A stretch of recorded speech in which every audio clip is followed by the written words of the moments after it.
Hey everyone, it's Jason, and welcome to Bloodborne, the board game. This is going to be a multi-series videos. One just for the box set. We're gonna have several videos. Like my usually do is we go over the kind of like what's in the box, kind of like how to play-ish.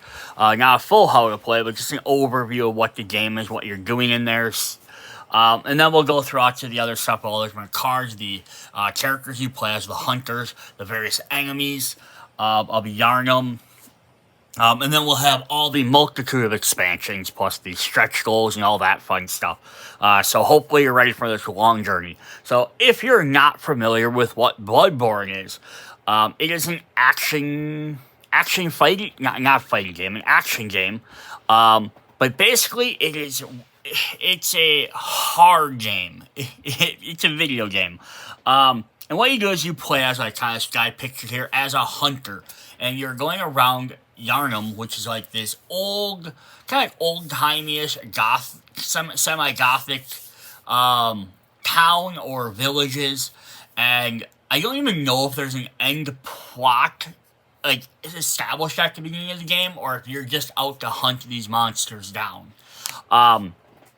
But yeah, you're doing is you're taking your hunter and you're eventually gonna get a special weapon, like usually has two different versions. So like as you go through, you can flip it open to have a alternate version of it. Usually it's like maybe like a long sword to a short sword, or like a blade to like a saw, similar stuff there. And then you usually have some form of gun. And the video game itself relies upon lots of learning and memorization on how different enemies work, where they're at, their tactics and stuff. And they tried to use this as much into the board game as possible, but there's obviously only so much you can do with that. But yeah, you're going to be navigating around looking for different things, quests, enemies. You can retreat back to your hunter's dream, like safe haven, and you can try and like upgrade your deck and get some new cards and better cards, which represent your skills and abilities. But every time you leave and you come back, all the enemies reset. So it's like a mini dungeon crawler, but it's going to constantly have resetting options. And there's like a little story deck campaigns you're going to be going through, trying to complete certain hunts each time. So let's go ahead and take a look at what components are in the box. So, of course, we have our big old rule book. We kind of looked at the overview here. Cooperative game for 1 to 4 players, so we take on the role of hunters, deadly warriors, venturing forth in the city of Yharnam to combat horrific monsters, discover hidden mysteries, and unearth long-kept secrets. Bloodborne is played as a campaign in a series of 3 individual but interconnected games called chapters. There are 4 campaigns in this box. Over the course of each campaign, hunters will grow in skill and power. Players will uncover a unique story, and should they survive long enough. So it's kind of neat. So you basically have 12 games in this box. You know, three little mini chapters in each of the 4 campaigns, and then the expansions will add some more stuff in there. So we'll get our hunter dashboard. So this will keep track of your HP, your blood echoes, which are used to buy upgrades, what firearm and what current weapon you're using. And these are all one-sided, so you get 4 of them. One each color for each different player. So you can have like, I'm the blue player, I'm the red player. Very cool there. We have a buttload of tokens. We have some health tokens, some 1s, some 3s, some 5s, some 10s. I don't remember if I know what all of these different symbols mean. Let's see if they have a list in there. We have insight tokens. These will be like you found out or figured out type of things. We have some of these guys. These are different survivors we'll have. Some NPCs around the game type of thing. The little runes here looking thing. Those are your blood echoes. Again, like your currency. We have some NPC tokens. There's some named characters that we'll find along the way that they just didn't decide to make a miniature for because they're maybe only used once in a while here and there. Corpse tokens. So if you die, you can go find your body. Kind of the idea there. There are some broken lamps, which have to do with just finding things throughout the game. Then we have some other like stage tokens. We have some frenzy tokens, we have some poison tokens, we have some fog tokens, plus we have some consumables, which are various items we can pick up. If we flip all these over, they're all double-sided, which is always nice. It's sometimes interesting when they have some tokens are one side, one thing on one side, one on the other. Then we have game boards. Let's see if we can pop these out. So we have our ever-changing world. Now, it's only going to change so much each game, and there might be some things that are kind of static each time, but on each area, we can kind of see a couple of things. You can see exit ways. So some have 4. This one has 2. And if you have lines in here, these are different sections that your hunters and enemies will move through. So you're coming through here, you have 3 different areas to stop through. This one only has 2. Some of them have different symbols, like your lamp, which is kind of like a spawn point of the game. Some will have a little treasure chest down there for consumables. They'll have monster symbols which will tell you which monster you're fighting, which is a really cool aspect of the game as well, because when you're picking out your monsters to fight, they have multiple sides, and you have them in different orders. So you don't, again, not always. So it does have a little bit of that randomization in there. If we flip these over to the back side, there's going to have a picture on the back, because they're all, again, randomly selected for the most part. Some campaigns might have you start with certain ones out. You can see some of these have names, like Odin's Chapel or the Church of the Good Chalice, which also have special effects. Some are just kind of generic ones.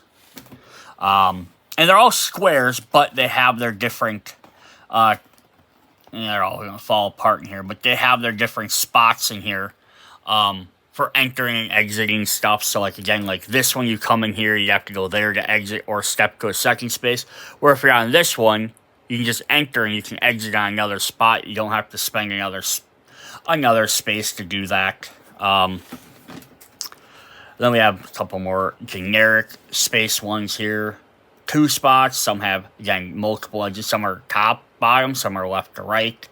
Some have 3 exits. And we'll take a little bit more look at these in one of the follow-up videos for this, when we're kind of looking more at each tile. So those are all of our different tiles we have for the world. Alright, the next thing we have is our enemy board. So we have the enemy board, so you'll place up to 3 enemies on some campaigns, and they'll have the symbols on there. So, like, first time you play a campaign, you might have this guy in the yellow, like guy A, guy B, guy C there. Then the next time you play, you might have, it might be C, B, A instead. So they'll spawn at different areas of the game. So if you, depending on where you put them, randomly, they're going to spawn different areas of the game, so you're not always fighting the exact same thing over and over. Chapter cards, if you're in the Hunter's Dream, which is like your safe spot, here's some upgrade cards. Here's actually a tracker that is being used throughout the game to, like, keep kind of a timer on the game. And on the back there, we don't have anything extra there. So that's all of the big components. We have a box here of miniatures. We'll look at that kind of in a moment. If we look in the bottom here, we do have a set of cards. So we'll have the 4 different campaigns. It's nice that they have them so that each in their own little spot. Now, you'll notice there's not enough room in here to sleeve these and put them in there, which is kind of a downside. Because they just be too many cards. And then they have spot here for your upgrades. They have spot here for some of your consumables. We have a spot here to actually drop a bunch of your tokens in there. So that is nice. Like, they left room for tokens. So that way, like, you're not just dumped into a little hole or pit in there. We have stuff for all our different enemies. Or for bosses down here as well. And then we have some enemy cards here. So we have some of our pistols. So different hand weapons. And some of these. Some boss cards too. A couple different cards. Yeah, you just start with a different pistol, and then you just switch to different ones if you like throughout the game.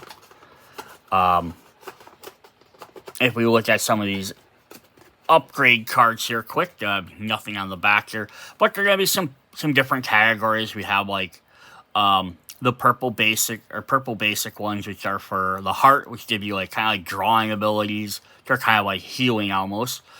We have some dodging ones. We have some staggering ones.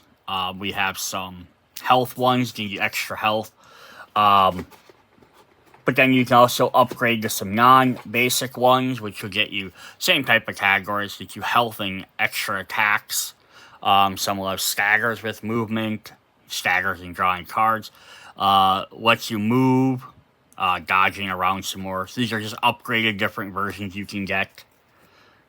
We get some other different items here we can also get. These are your consumables. So some of these you might recognize from the game, obviously. Stuff for healing or doing extra damage, things like that. So really cool mechanics there. Then we have different enemies we're gonna have to fight, and I love the fact that all these different enemies on here are double-sided. So if you're fighting against this hunter mob, he has a basic attack, he has a special attack, or he has an ability. And when they go to attack, you actually draw a random card, which will tell you what they're going to do. So again, you might know what they can do, but you don't know what they're going to do. It's kind of a neat mechanic of the game.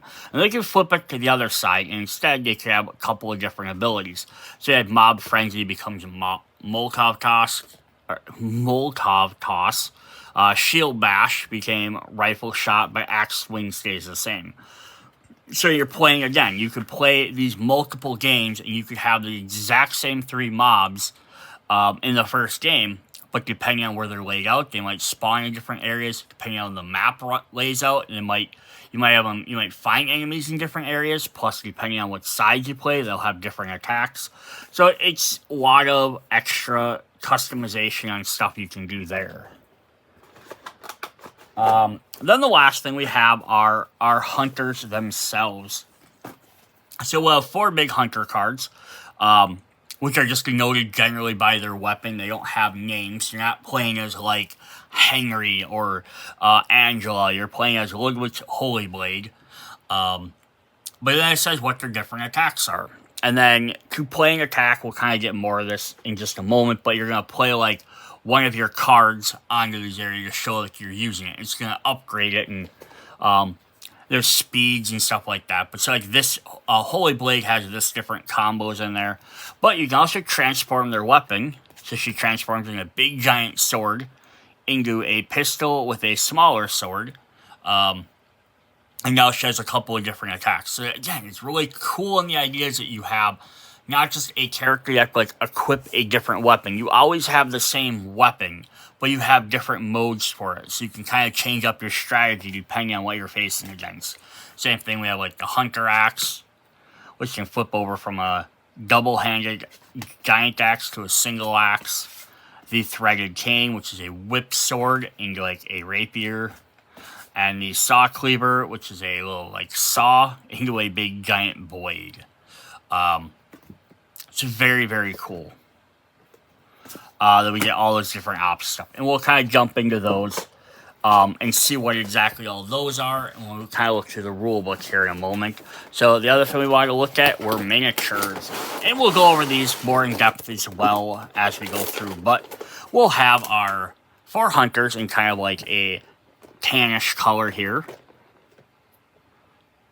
So you got their little tan color. And then we'll have some various mobs, usually about 4 of each. We'll have our ring bases so you can tell which color you are. Then we have some of our other mob characters, which are a little bit bigger. We get a bunch of different sizes in there, as well as, like something like this is kind of cool. Like here's the mob. It's actually a group of characters, which is fun. Plus we get some of the bigger boss characters as well. It's again makes it very imposing to have these guys hunting you down, chasing you down around the map.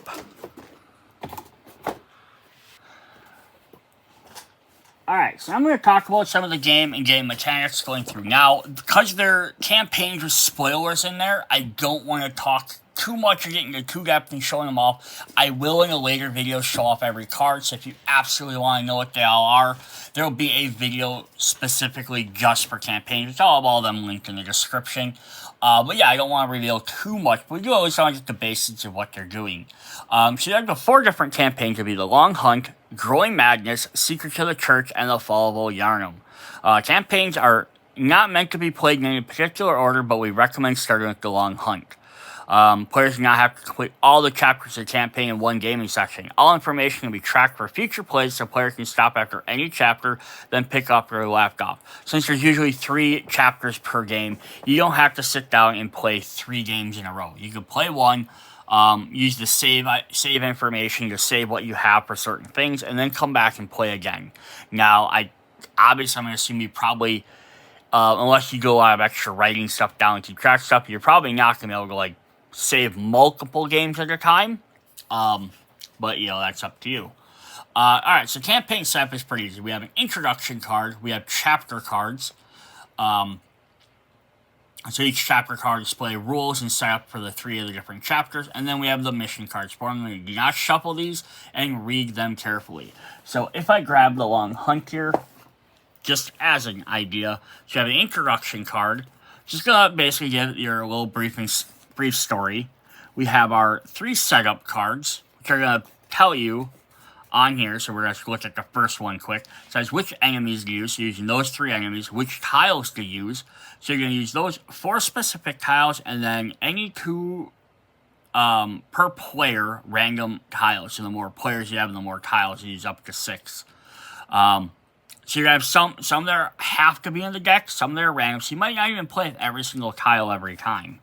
On the back side of that card, it's going to tell you to start the hunt by revealing card 1. And it says, if you do these special things, and in this tile, reveal this card, and in this one, or this one, reveal these cards. So then what we'll have is we'll have our deck of cards. So this one has 1 all the way up to 60. Not all of them have the same amount. Some have more, some have less. Especially when you start getting into the campaign. So this one here, Following only has 54. I think Secrets of the Church has 62. So not too different. I think some of the expansion campaigns might have a little bit less on some of them. They might have 40 something. But it's still generally a decent amount. But yeah, they're all listed in order. So you're going to start with card number 1, and then finishing that, it might have you draw card number 2, but at certain points, it might have you jump to card number 5 or number 7, like we just saw. Hunter setup is pretty easy. Choose a hunter. You're going to grab their trick weapon, their firearm card, and their miniature. Also take one of their dashboards and your counter base. Put your HP and stuff on there, so you're going to gather all their stuff. Each one has a pistol that is signed with their picture, so that's their starting pistol. And then there are some you can actually buy later on to upgrade into those. And then each hunter's deck contains 12 stack cards. These cards represent core abilities of skill of a hunter. While each hunter begins the campaign with the same starting cards, they'll change and evolve various upgrades throughout the campaign, making each hunter unique. So much like the video game, when you first start off, you pick a weapon. So you all have a little bit of difference there, but then everyone has the same basic skills, and you kind of gotta learn it. So there are 4 basic types of skills. There are endurance, which are green with the blood droplet. There's skill cards with the hand, strength with the arm, and vitality with the heart. Then each one has the basic things doing stuff. And then setting up your dashboards here, you're going to put your different stuff on there. Then set up the hunt board. So you're going to place, this is the enemy board. So take only the chapter card corresponding to the chapter you're playing. Place the mission deck face down on the chapter next to it, and then place the introduction card. Note, the mission deck reveals the story and the events of the game. Do not reveal any of the cards until instructed. Shuffle the upgrade deck, draw 4 cards from it, and place them face up slots on the hunter board. Place the deck face down next to it. And then shuffle the consumable deck, place the reward deck near the board. So that's what we'll have. Pile of tokens. You'll have your mission over here, and you'll have your current chapter cards you're doing right there, so you know what you're playing as. You'll have all your extra decks kind of off to the side, and then you'll have 4 upgrade cards you can see that you can pick up and purchase. To set up your chapter, every chapter begins with a central lamp tile.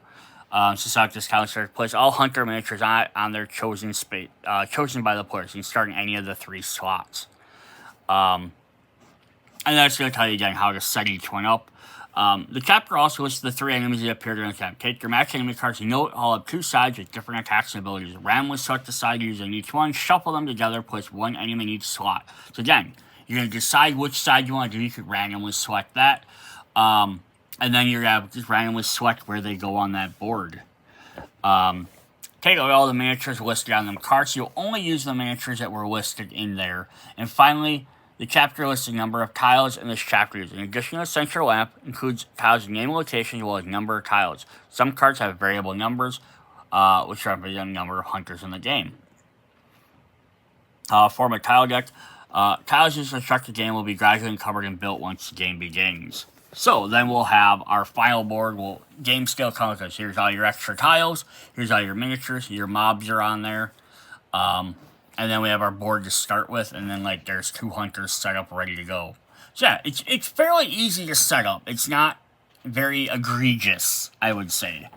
So how do we advance to the actual hunt? Every campaign starts by reading an introduction card. Gives players a brief summary of the threats facing the city, starting point for the investigation. It is up to the players to uncover the source of the threat and how to solve it. After the introduction card, read the mission side of the chapter card, list criteria to start different missions. Once the criteria for each mission has been met, take the indicated card from the mission deck, reveal it, and place it there. So now we did see on that one side, it did mention if you got to these certain tiles, you got to reveal certain cards. But since they're mixed into the deck, it's not saying, oh, I need to move 3 tiles over to get to that spot, and that's where I'm trying to get. So like, as a comparison to like a zombie side game, which you have also big tiles on the board, you might not know which objective you have to go to in a zombie side game. That will mystery objectives covered up, but you can see where all 5 of them are to begin with. So you do have the idea at least of being like, hey, I know I have to get to one of these areas, but you just don't know how to get there. You don't, so this just kind of makes it a little bit more interesting because you might end up, it might be the first tile you open up, it might be the last tile. So each chapter has 1 hunt mission that players must complete in order to win. The number of insight missions.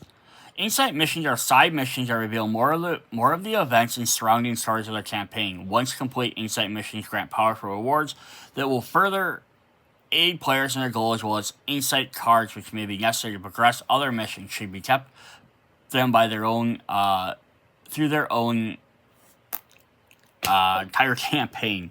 So if I just want to look at a couple of cards, so like this is card number 1. So we have the hunt mission.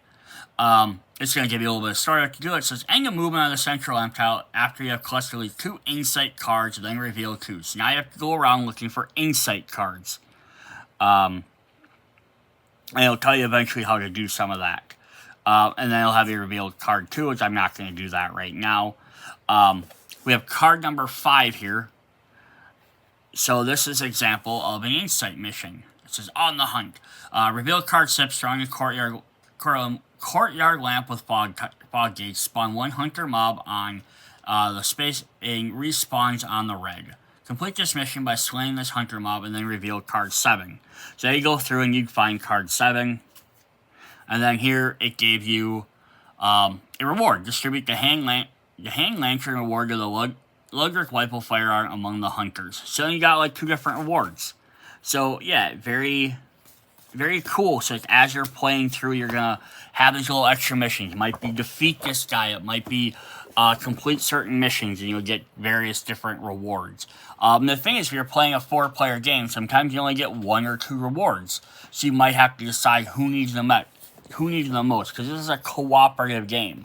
It's not at the end of the game who killed the most enemies or who's left alive. Nope, you want to have everyone survive.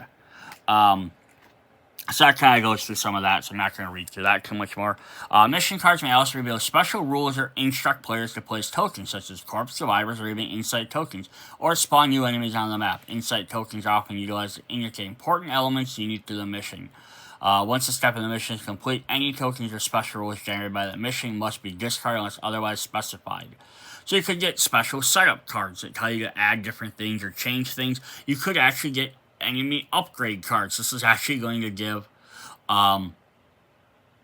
So it says the Scourge Beast is now going to have Blood Frenzy for its special instead.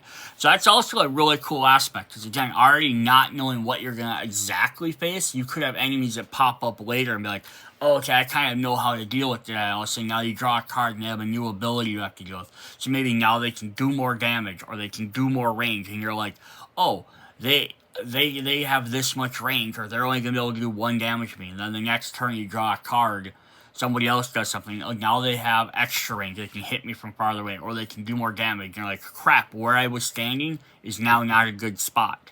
So that's pretty cool. Shark Maker places 5 token on the map and spawn a specific enemy. Once your mission complete, both token and enemy will be removed from the map. Winning and losing the hunt. The hunt mission is complete, the game immediately ends and players win the chapter. Losing the hunt. At the start of the first round, if the hunt track has reached its final space, the players will have 1 final round to win the game before Yharnam is lost. If they cannot, hunters will have failed their task and the campaign ends. Players have to start again from the beginning of the campaign, and hopefully better. So yeah, anytime you lose everything. Alright, so how do we play the game? Alright, the start of the round, players shuffle their hunter deck, draw 3 cards from it. Well, players may keep these cards hidden from their allies.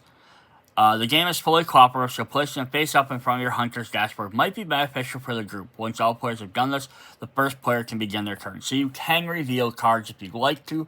You don't have to. You might be like, hey, let's kind of all play on our own, but you might be like, hey, this guy needs help, it's their first game, or, maybe you want to reveal the information. So definitely cool. So turn sequence is Hunter's turn, enemy activation. So pretty simple. Hunter's turn, player performs a number of actions. To perform the action, player must discard 1 stack card from their hand, placing it in the discard pile face up next to their hunter deck. Exceptions when they attack. There is no limit to the amount of times an action can be performed during a turn. Note, the player does not have to use all their cards during their turn, and may wish to save cards during enemy activation. So what you can do is you can move around the board. When a player plays a stack card to move, they may move their hunter on the board up to 2 spaces. So they do not need to move both, and if they do not wish to, but must use any other movement from that action before performing any other action. So you can't move 1 space, do something else, and then move the second space. You can move 1 each block. Other miniatures or tokens do not interfere with movement in any way. Hunter can freely move into spaces, moving through enemies and causing them to pursue the hunter. So it's kind of nice that there's no extra cost of moving through hunters, but they will follow you around.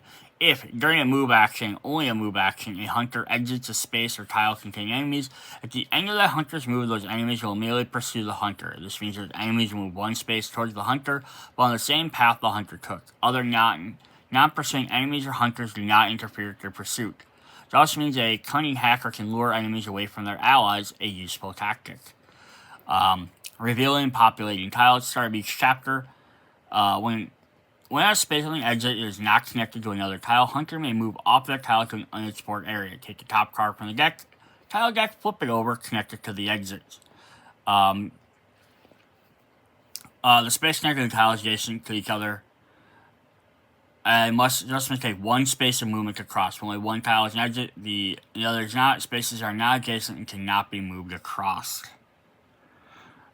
So example, it's saying only 1 space has a connecting exit, meaning these spaces are not adjacent. So this one has an exit here and an exit there, but this one, so these 2, you can't walk through that wall. Sometimes they just get placed that way because it's how they get placed. Each tile has various symbols representing consumables, enemies, and lamps. So the green icons are consumables. The 3 different enemy spawns point indicates placing a miniature enemy over the corresponding icon. Then the player must place their hunter on a connecting space of the tile. They cannot choose to stand on the previous tile. So you can't reveal a tile and be like, oh crap, that has 3 enemies in it, or that has a big guy in it, I don't want to go there. You have to still move in there.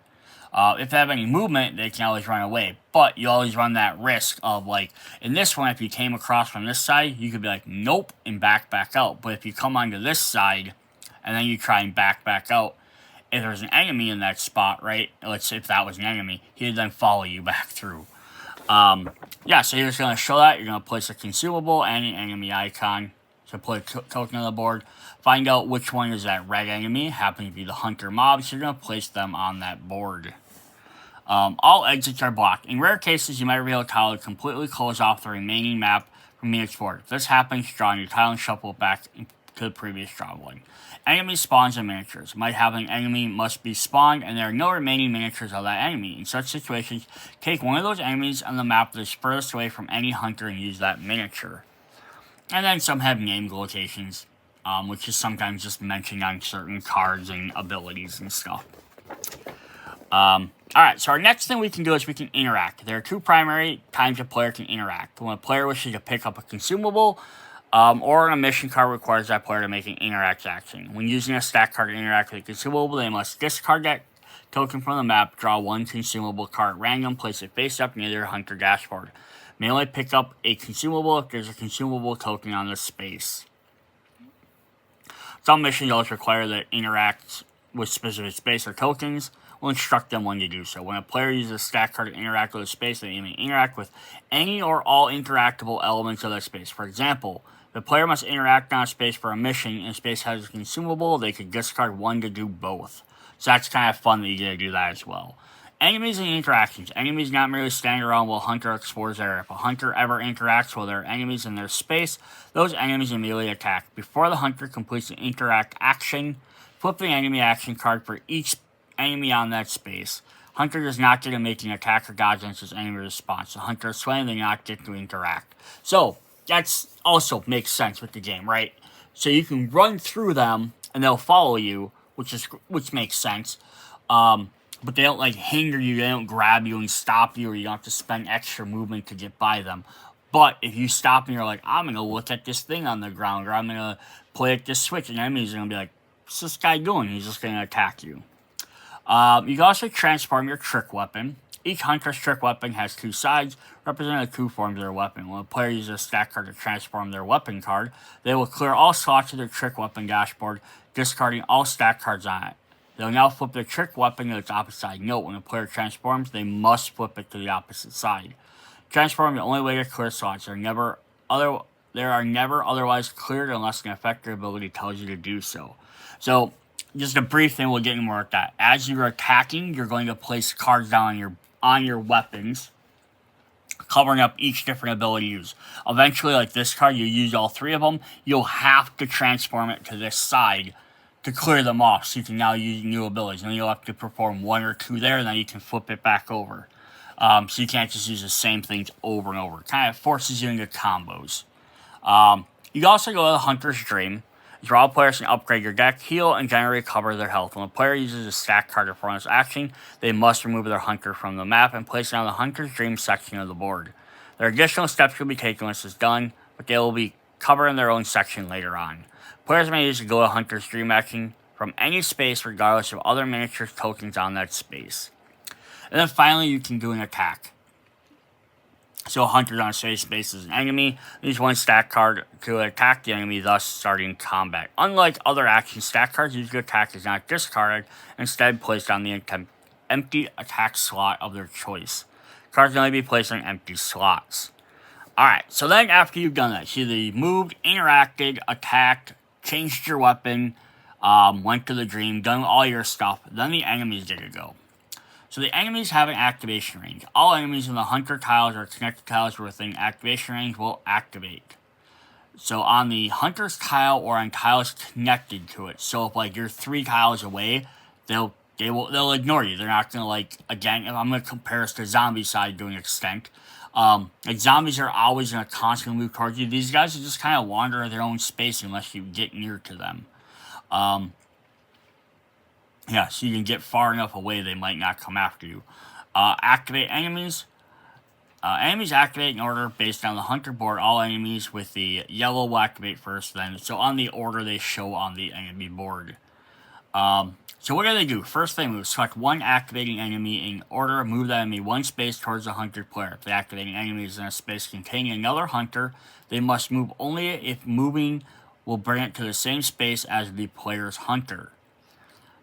If the activating hunter is already in the same space as the player hunter, that move. So what this does mean here is, like, I'm player 1. It is my turn. I've done all my stuff. Now the enemies are going to get to activate.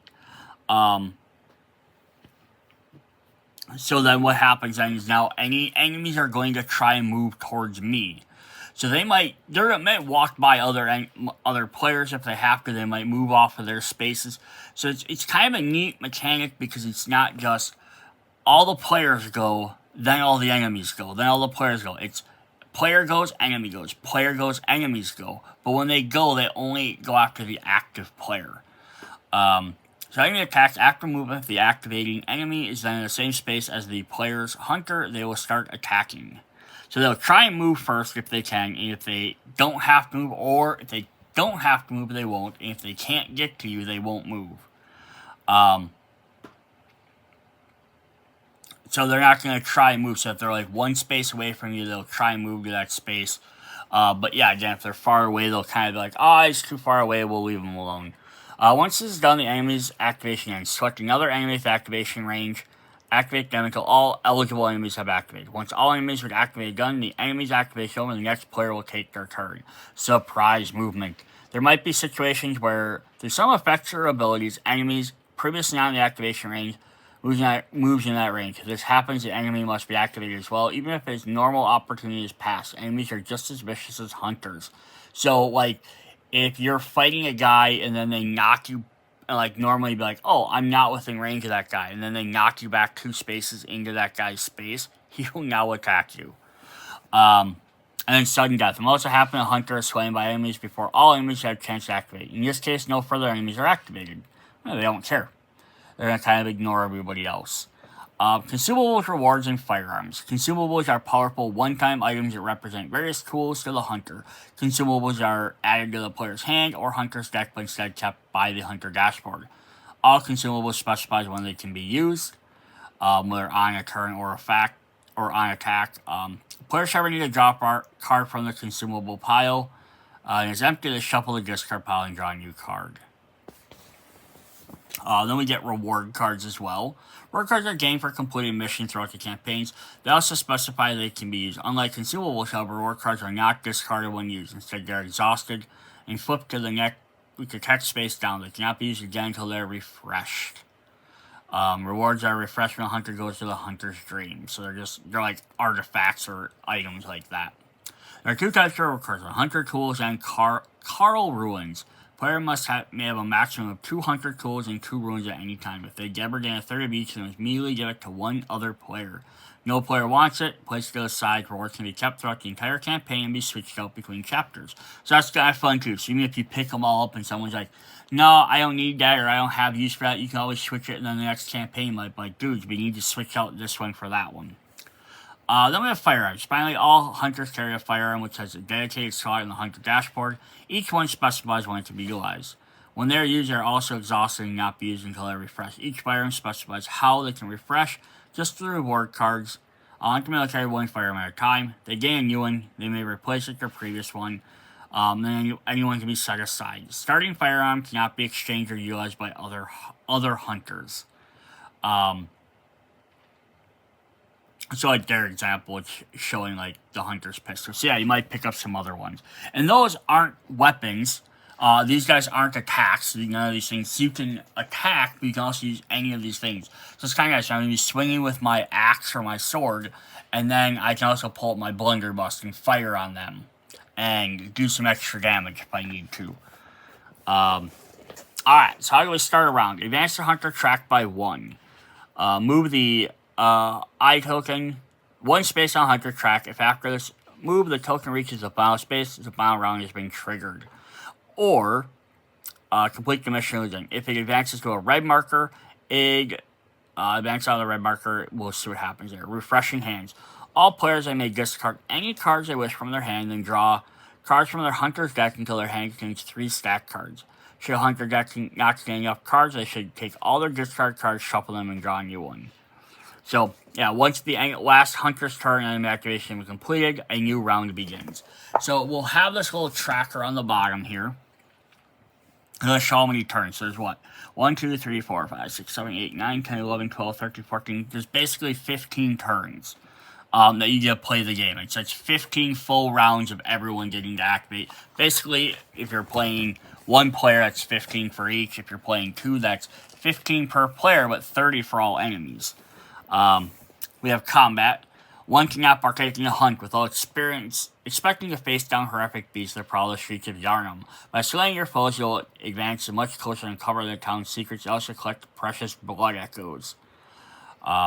Combat is initiated in two different ways. Either the hunter attacks the enemy during the hunter turn, or the enemy attacks the hunter during the enemy activation. In either case, combats are resolved the same way. When a hunter attackers attack, they may utilize various attacks of their trick weapons combined with the stat cards of their hand to perform powerful combos. So how do we attack? So here on the dashboard are two sides. You're going to have the trick weapons ability. Then you have a name attack and its speed and its damage. And then a reminder for on the other side and attack slots. So the ability up at the top. So each form of a trick weapon has its own ability. Each ability will specify how it can be used. Attack slots. Each side of the trick weapon has a number of attack slots representing various attacks.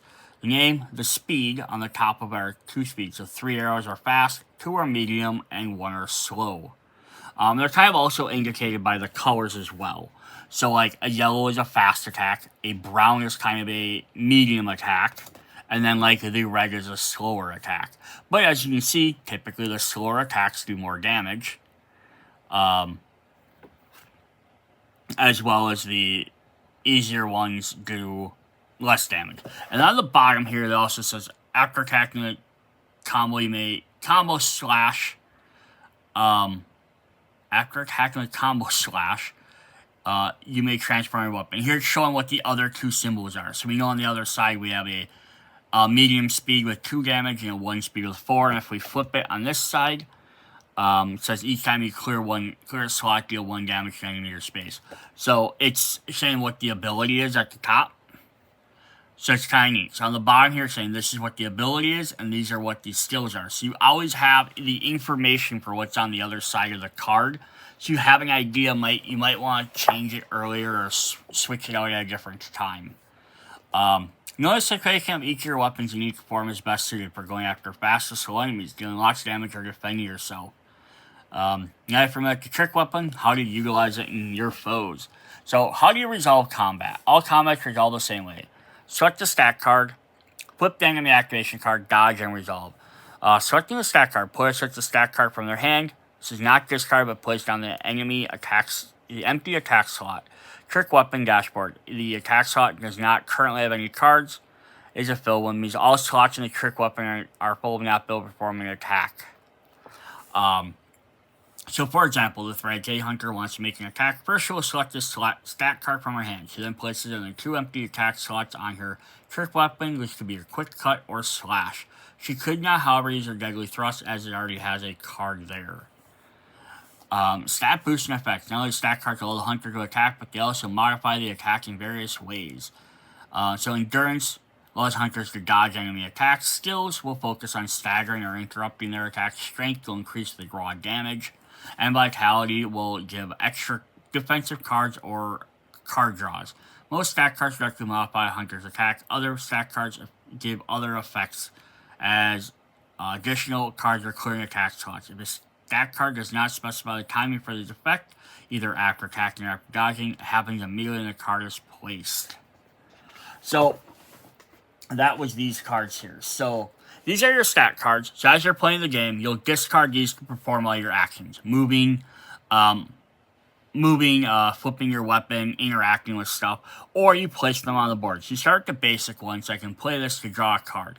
What's good is drawing a card. So if I place this down during an attack, right, I draw an extra card. It's replacing. So now I can do an extra action, which could be another attack. It could be an extra movement after my attack. Could let me interact if I've defeated the enemy. Get you some stuff there. The basic one is dodge, which you clear the slot. So basically I'm doing this is I get to attack, then I dodge out of the way, so I have this attack ready to go again. This could be very helpful just if you're trying to have attacks open for your next spot. We have the staggering ability, which we'll look at in a little bit. And then we have the basic strength ones, just extra damage. And those are the 4 basic ones. We always said then we get a couple of things in here where we can upgrade them. So you get Swift, which does extra damage, as well as increases your speed. let's see if we have another one. Dodge may transform weapon for free after dodging. So instead of clearing it, lets you transform, which clears everything anyhow. Attack or dodge at +1 speed, and then clear the spot so you can dodge quicker.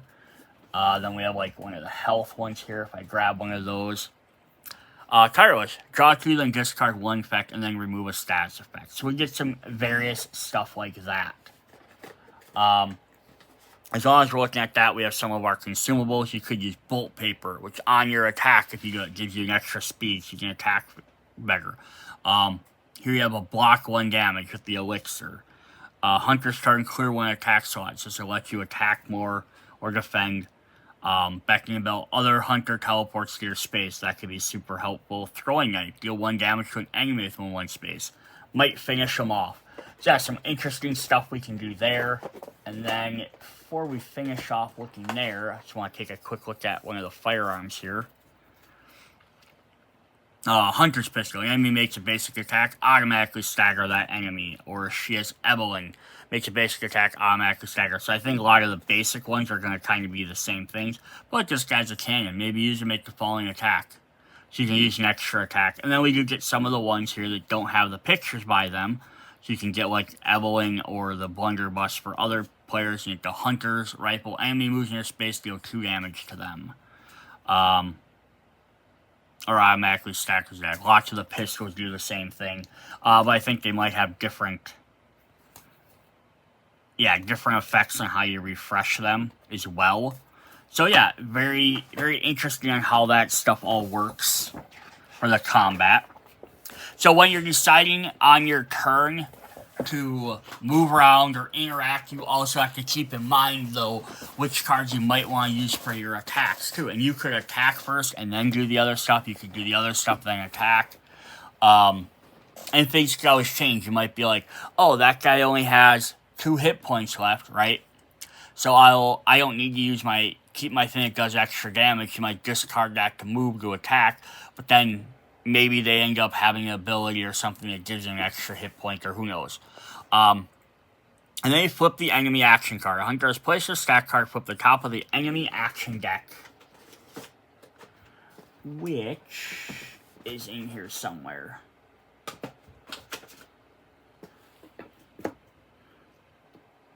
So I have an enemy action deck here, which will have one of the 3 things, basic, special, or abilities. So they're going to have one of these different cards on there, basic, special, or ability. It's going to tell you which one to do. Then you will pick on that card, whichever one you drew, is the attack you will do. So example, if I pick basic, he would do his basic attack. If I picked ability, he would do his ability attack. So you don't even know what they're going to do when you attack. So yeah, it makes that a little bit definitely interesting, so you're kind of not sure what you're fighting against. Enemy attacks have the same information on Hunter, listing the attack name, the attack speed, and the damage. Most of the effect that happens with the attack. Abilities are not attacks, thus contain only effects and are resolved immediately when flipped, unless the time or speed specifies otherwise. Cannot be dodged or staggered or dodged. Shuffling the enemy action. Enemy action deck is only shuffled after the last card is flipped. The deck consists of 3 basic, 2 special, and 1 ability. This means savvy hunters can predict what attacks your foe might be preparing to do by noting which cards have already been used from the deck. If a card would ever need to be drawn from the enemy deck and it's empty, take all discard cards and shuffle them. So that, again, this kind of works with the game Bloodborne, where you gotta learn the enemy's movements and do that. So if, like, again, fighting the hunter's mob, and the first time we fight, whether it's I'm attacking him or he's attacking me, right? And he does a basic, right? Then the next time he does a second basic. The third attack, he does an ability. Alright, so now the 4th time we're going into the combat, right? We know he can either do a basic or 2 specials. So he's probably going to have a high likelihood of doing specials. So I know I have to watch out for those abilities. And then if he draws that last basic, and I know the 5th time we fight him, he only has specials left, right? Now you know specifically you're going in, he's going to have the ability to stagger and stun. So if I don't block this or dodge it or whatever, he's going to do that to me. You know, plus I also know, like, this example, you know, he has, he has medium movements. You know what he's going to deal with. But if we flip to his other side, and you're fighting this side, if you know, you'll know whether or not he has a slow or medium attack. So you can be like, oh, if I'm going to go attack him, if I know he has basics left and no specials, he's used both specials, I know I have to beat a medium attack. But if I know he only has specials left, I know I can swing with a little bit slower weapon because he has to do that. But I know if he hits me, it's going to hurt. So that's also fun, kind of learning their different things. We have dodge. So it says, once an enemy's action cards are revealed, the hunter has a chance to dodge. If you have a card with the dodge keyword in your hand, you may place an empty attack slot of your trick weapon of the same speed as the enemy attack or faster. So to dodge a medium speed, you must play the medium or fast speed. If you dodge, your hunter evades the enemy's attacking card. However, dodging does not prevent the effect from directly impacting your hunter, such as the enemy moving or dealing damage to another hunter. Note, dodging does not impact the hunter's own attacking anyway. So, that would be if I have two slots open, I play one to attack, or if they're attacking me, I could play a dodge card out. I could play my attack to see what I'm hitting them with. They play their attack to see what they're attacking with. I could play a dodge card if I have an open slot. So if you're going into combat, you typically probably want, if you have dodge cards, you probably want to have an extra slot open. And then it clears it at the end of the thing. But if you don't have any slots open, you can't dodge. Like you've worn yourself out by attacking too much. You've pushed it too far. Which if you play Bloodborne, that's definitely a thing you can do if you play the video game. You can jump into attack and sometimes it's swing, dodge, back out of the way. But if you go swing, you swing that third time, and now you don't have the reaction time to dodge anymore. Yes, it's a neat mechanic. Again, they tried to make the board game work as much like the video game as they could. Resolve attack. Once it is knowing which attack both hunter and the enemy have utilized, it's time to perform their attacks, resolving speed, so fastest to slowest. In the case of the hunter's attack, enemy's attack share the same speed. The attacks will strike simultaneously. When resolving the attack, it will deal the damage listed to the target and resolve any effects linked to the attack. When a hunter suffers damage, remove the number of HP tokens from the dashboard equal to their health. If they hit 0, they are immediately slain. When an enemy suffers damage, however, place the number of HP tokens near their miniature to represent total damage they have suffered if they weren't outright slain. So if they only had 2 hit points left and you did 2 damage, you don't have to bother to put tokens on them. Enemy slain. If an enemy suffers the amount of damage equal to their point, gain 1 blood echo is removed from the map. Hunter slain. Any blood echoes on their hunter are discarded and they are immediately sent to Hunter's Dream. If an enemy hunter's attack abilities happen at the same speed, both hunters and enemy must apply effects as well as damage at the same time. In some situations, an effect resolves at the same speed might cancel the opposing attack ability. In this case, it would immediately apply, completely stopping the opposing attack. Alright, blood echoes are used by hunters as they go to Hunter's Dream to gain upgrades and become stronger. There are 2 important rules to remember about blood echoes. Hunter loses all their blood echoes that are slain, and it only possesses a maximum of 3 at any time. If a hunter would ever gain a 4th, they're discarded. So, this is a little bit variation from the game where you can keep probably collecting as many blood echoes as you want. But the idea here is so that way it's forcing you to leave the board and go back to Hunter's Dream on occasion to use them, otherwise you're just going to end up losing them. So, there's some effects that are linked to attacks. Let's take a quick look at these. We have stagger. Have enemy stagger effects can cancel any opposing enemy with a slower speed, completely preventing a damage from that attack. Stun. When a hunter suffers stun, they must discard 1 stat card from their hand if they cannot suffer a damage. Poison. They gain a poison token at the end of their turn, suffers 1 damage. Poison is only discarded when they go to the Hunter's Dream. Frenzy. When a hunter suffers Frenzy, they suffer +1 damage from all attacks. Combat specifications. Some attacks and abilities may increase or decrease attack speed if an attack speed is already fast, so gaining additional speed it simply counts as being however many steps above the first. For example, a 3 fast would now be treated as a 4 fast. When comparing other attacks, an attack will reduce it to 0 for any reason, only hit after all other attacks. No attacking attack speed. It may occur a hunter's attacking cannot choose or chooses not to attack. In this case, the enemy's attack depends on the speed of the hunter's attack is considered 0. So you might not have any spaces left on your board, or you might just decide, you know what, I'm just going to let them hit me and take a point of damage or 2 points of damage.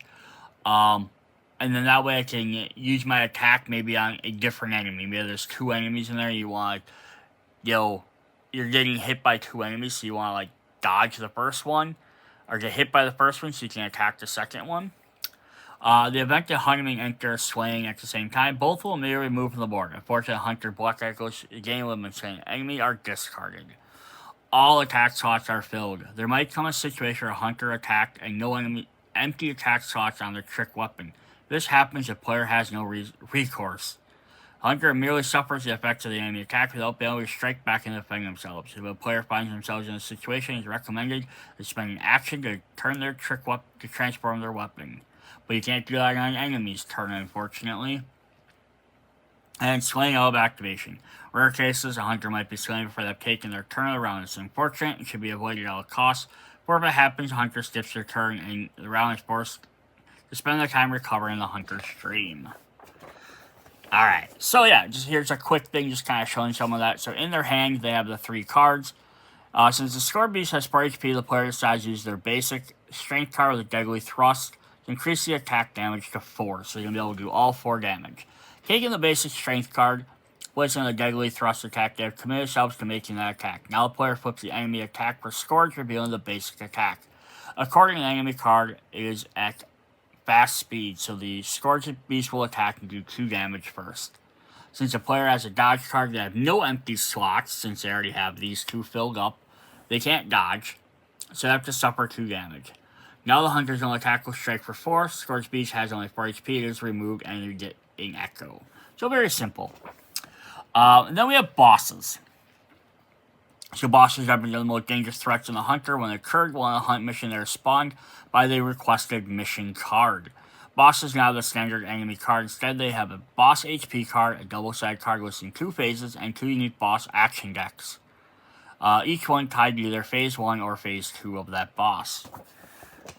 When a boss has spawned, take his miniature, place it on the board. Take the HP card, both their action decks, place them on the side of the hunter board. The boss HP card lists the total number of HP will have in that phase, and scales in the number of hunters. Each boss begins on phase 1 side. When it suffered damage on its side, remove all tokens, it goes to phase 2. So they're double health bars. Each boss action deck represents the different phases. The boss action deck functions similar way to the regular enemy action deck. Each time the boss attacks, flip the top card of their respective deck, depending on the phase the boss is in. Each will contain different attacks. So, if we take a look at that, for example, if we were fighting this cleric beast, I don't know where his other cards went, but for example, he has more cards. I don't know where his other phase 2 are probably in the other pile, but he has some phase 1 cards and phase 2 cards. If we look at his phase 1 cards, when you flip them over, they're going to have, he has an overhead slam, a lunging swipe, a grab, or a recovery. So now they don't have a basic special and ability. They do have an ability here listed. But all his other attacks is going to depend on which one he does. But again, if you learn unlike the regular enemies where you can see all their attacks ahead of time, you can kind of have a better idea of what they may or may not do. These guys, you have to fight them multiple times during it. So the first time you fight a boss, you're not going to know what any of its stuff does. If you play the game enough, and after like the 3rd or 4th time you play him, you might start memorizing, okay, he's done his 2 overhead slams, and he's used his recovery, so you just have to worry about lunging, swipe, and grab. And you kind of have to learn that way, but then when they switch to phase 2, they get new abilities. Again, it's a fun way to think, just makes bosses similar in that thing of kind of like random attacks and stuff. Set attacks, you can know what they have, but you don't know when they're going to do them. And then I have NPC enemies. Some occasional missions will require you to play an NPC token on the map. These NPCs are non-playable characters. When you encounter them, take respective enemy card, place it to the side of the hunter board representing their token. NPC enemies function always as regular enemies. The only exception is the enemy card for them does not have 2 distinct sides. So they just have one thing. They have varying health based on their different things. Not sure why they didn't make those as miniatures. Again, it might just be because they don't pop up as often. One of the last things we have to go through is the Hunter's Dream. So you go to the Hunter's Dream. Regardless if a player voluntarily sends their hunter to Hunter's Dream by performing the go on the Hunter's Dream, or if they're slain, their turn is over. perform the next attack. So you can't begin your turn, you can't go to the Hunter's Dream, do stuff, then go back. If you want to do other things, you could run around, interact, or attack an enemy, and your last action is go to the Hunter's Dream. That is also a choice. So when you go, advance the Hunter track by one space. May cause a reset. Take all that Hunter stack cards and those remaining in the Hunter's deck in their discard pile and combine them back into make a new deck. This refreshes all your used cards as well. Discard all Blood Echoes on the board. It's not optional. For each discarded Blood Echo, player must select one upgrade card from the 4 available in the upgrade section. When a card is selected, a new one must immediately be placed in its slot, becoming instantly available. Note, a hunter is slain and loses all their Blood Echoes. So you have to purchase that many cards, which then you can use to upgrade your deck. Once a player selected upgrade cards, they may incorporate them in your hunter's deck. This is optional. For each upgrade card a player chooses to incorporate, they must discard one other card. Deck will always have 12 cards. So you're going to start with all basic cards. The first time you go, you might go with 1. You might go with 3 Blood Echoes. You're going to get 1 to 3 extra cards then, potentially. You'll upgrade your deck to new stuff. But then maybe after like the second or third time you go, you might decide, maybe the cards available aren't ones that are going to help you in this campaign. Maybe they're just a bunch of dodge cards. Or maybe they're extra damage. And you're like, I don't need the extra damage for this particular character.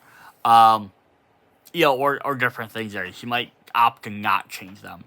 Player will always shuffle their new hunter deck, refresh their firearm reward cards, discard any statuses, and heal back up to a total of 6 health. At the beginning of the next round, player will refill their hand as usual. On their turn, they may select which side of the trick weapon they want to begin on and start the lantern as usual. Advancing the hunt, track, and resetting the mission. The Blood Moon's influence carries strange effects upon the waking world. Aside from causing players to lose the game when it reaches the hunt track, also responsible for returning normally slain foes to life. On the hunt track are special reset points, noted by the red symbol. When any of these reset points are reached, boss steps are immediately taken. All non-boss enemies are removed from the map. Replenish all consumable tokens. Respawn all enemies related to missions, if any. Those replenish all spawn points on the map again at those closest to the hunters. Boss enemies not removed from the map, but heal all HP. If they have adventure phase 2, they not reach phase 1. So yeah, every time the end of a round, after all the hunters and enemies have activated, then you'll move this forward once. Anytime someone goes back to the hunter's dream, this will also activate once. So everyone going back too often is not a great idea because they'll just advance that quicker. But that also resets all these enemies back on the board. So you're all of a sudden have to fight all new ones. But again, if they're on the opposite side of the board where you are, you might not see them. You might have to deal with them. Additional rules: intelligent and cruel. There may be times the game offer a choice and how it resolved.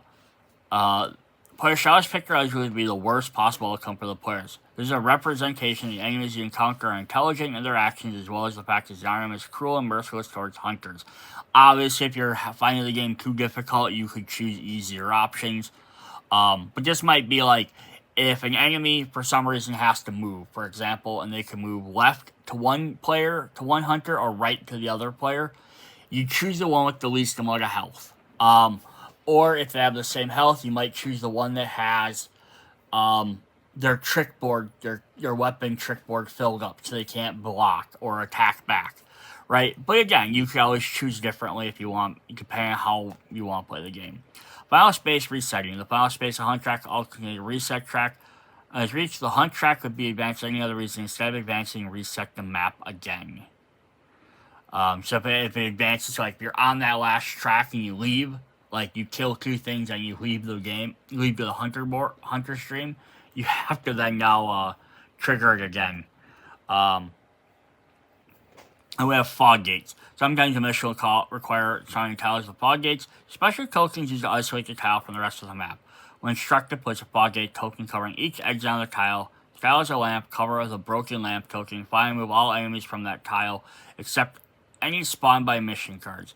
When the tile is surrounded by fog gates, the following rules apply. Hunters may enter the surrounding tiles with fog gate, but may never leave except by going to the hunter's dream.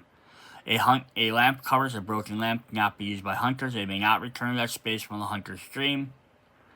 So you can only go to the hunter's dream then by dying. he's basically saying. Enemies cannot enter or exit tiles surrounding it. If a pursuing hunter, they will stop at the space adjacent to a tile. Enemies are all hunters separated by the spawn gates. Enemies not listed on that mission card do not spawn. So basically, if you drop into there, spawn one hunter mob on that spot, now it's going to be in there. So someone can enter the area to go fight them, but no one can leave. Progressing the campaign. If a player has successfully completed a chapter, a hunter immediately go to the hunter dream, acquire upgrade cards without if any of the remaining blood echoes. If players do not wish to go to the next chapter, they may save their progress and continue the campaign later. After a successful chapter, upgrade cards are kept by the hunter. Upgrade cards cannot be exchanged among hunters. They also keep any consumables, firearms, and reward cards, but you are allowed to exchange them, with the firearms being the minor exception. Players may also keep all insight cards from the completed missions. Once they have been collected, players take the next chapter card, follow to the setup. So kind of just have to set everything to the side. Story hunters, firearms, consumables, reward together with their hunter deck. Store all complete inside cards together. Any upgrade cards that were discarded should be shuffled back into their deck. So basically there. There's a glossary about all this other stuff, like blocking X and all this stuff. I'm not going to go into all that too much. Yeah, that's the basic of the game.